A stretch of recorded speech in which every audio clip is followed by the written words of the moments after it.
In today's video, I'm going to teach you how to create and print checks in QuickBooks Online. Let's begin by navigating to QuickBooks. If you haven't already, you'll need to sign up for an account. Once that's taken care of, or if you already have an account, you'll want to click on the Sign In option for QuickBooks Online. Enter your account credentials and click Continue when prompted.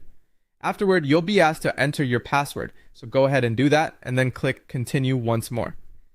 You'll then be directed to choose the company file you wish to work with. Now, having accessed QuickBooks, look for the Plus Create option. This is where we'll generate the check you want to create. Next, click on Check. You'll be directed to a screen where you need to enter the check details and relevant information.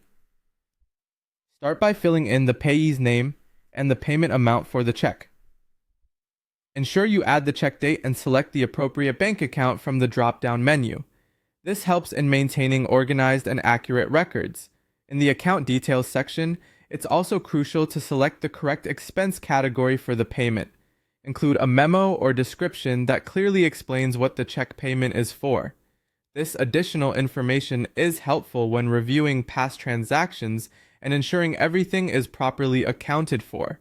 Once you've entered all the pertinent details, click Save and Close to record the check in your QuickBooks records. At this point, the check will appear with a To Print status, which simply means it's saved and ready for printing later. When you're ready to print, you'll want to access the Print Checks function. Find this option under the Plus menu in the Vendors section, or alternatively, you can navigate to Expenses and select Print Checks from the toolbar.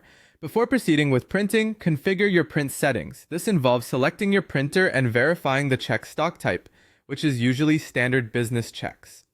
Also, be sure to set the starting check number to align with your physical check stock.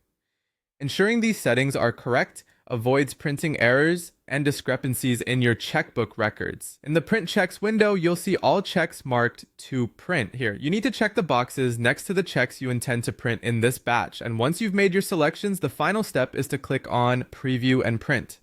This gives you an opportunity to review everything one last time before committing it to paper. And there you have it, a detailed walkthrough on how to create and print checks in QuickBooks Online. By following these steps, you can maintain efficient record keeping and ensure all your payments are accurately tracked. Thanks for joining me today, and I hope you found this guide helpful.